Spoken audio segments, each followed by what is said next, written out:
Dans un environnement globalisé, compétitif et évoluant à une grande vitesse, réinventer l'innovation constitue un levier de performance et un gage de pérennité pour l'entreprise. Innover toujours plus vite, voilà le vrai challenge que vivent au quotidien les directions générales, R&D et marketing. Il y a quelques années, l'innovation, on pensait que c'était ça. Des chercheurs enfermés dans des laboratoires, loin des réalités, loin des préoccupations quotidiennes des consommateurs. Aujourd'hui, innover, c'est tout le contraire. On s'est aperçu qu'il n'y avait pas eu beaucoup d'innovation, qu'il y avait beaucoup de problèmes de consommateurs, d'opportunités techniques qui n'avaient pas été adressées par l'industrie. Donc on s'est dit, c'est là où on veut. Aujourd'hui, les entreprises ont compris l'importance de rompre avec cette culture du secret. De plus en plus, elles expérimentent la collaboration avec leurs clients et le décloisonnement de leurs équipes. C'est ce qu'on appelle l'open innovation. Mais qui dit innovation dit également investissement. Toutes les entreprises, surtout en période de ralentissement économique, n'ont pas les moyens d'allouer des sommes colossales à la recherche et à l'innovation. C'est dans ce contexte que l'innovation ouverte prend toute sa place et tout son sens.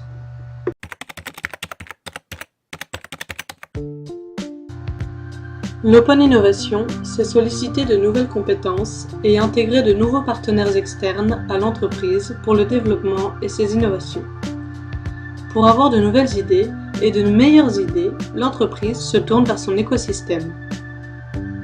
Les firmes mettent en place des collaborations avec d'autres entreprises, des structures publiques, des chercheurs, des universités et des particuliers pour trouver des idées, identifier de nouvelles technologies et développer de nouveaux produits et services. C'est un tout nouveau mode d'innovation basé sur la synergie des technologies de différentes entreprises sous forme de partenariats entre entreprises ou autres modèles économiques. C'est la mutualisation des expertises et savoir-faire afin d'aller plus vite et à moindre coût. Mais alors, quels sont les facteurs clés de succès de l'innovation ouverte ? Tout d'abord, il faut un bon équilibre entre la quantité et la qualité des relations avec les partenaires. Il faut créer des relations durables avec eux afin de les fidéliser. Enfin, l'investissement technologique est certes essentiel, mais l'investissement en capital humain, en processus et en formation n'est pas à négliger. L'open innovation doit devenir la philosophie, l'état naturel au sein de l'entreprise.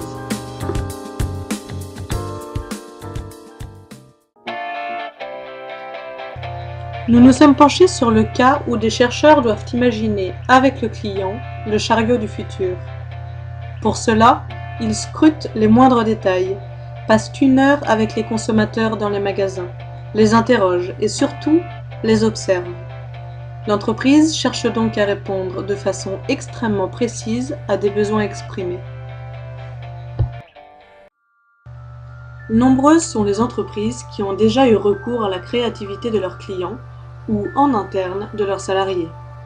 Grâce à sa plateforme C&D, qui veut dire Connect and Develop, l'entreprise Procter & Gamble a publié la liste des problèmes techniques que ses propres équipes ne parviennent pas à résoudre. Un appel est adressé à tous les internautes et à des partenaires extérieurs pour parvenir à résoudre ces problèmes. Concevoir une voiture prend des années et coûte généralement des millions d'euros. Local Motors, start-up créée en 2007, a décidé de recourir au développement collaboratif pour créer les designs de ses voitures. Cela lui permet également de réduire ses coûts et ses délais et de conquérir ainsi d'importantes parts de marché. Les heureux gagnants des concours de design industriel peuvent ensuite toucher des royalties sur les ventes des voitures.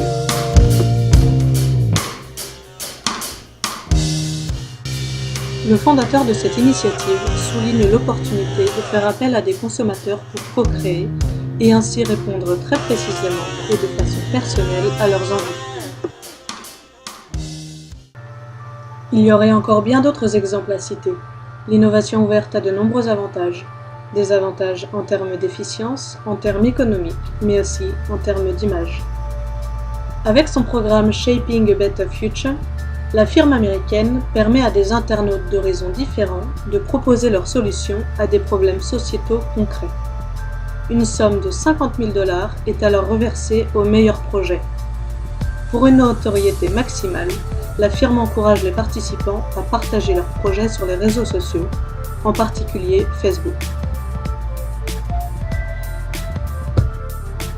Ce n'est pas tellement pour le développement de ses produits que la firme américaine s'est lancée dans l'innovation ouverte, mais plutôt pour améliorer significativement son image de marque. Un projet d'innovation ouverte peut aussi servir à cela.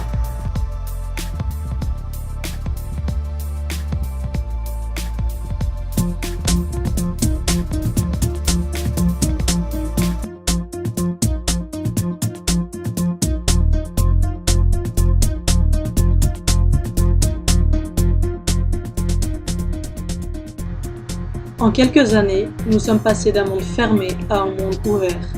L'innovation n'a plus de frontières. Nous entrons dans l'ère de l'innovation participative pour aller plus vite, pour dépenser moins.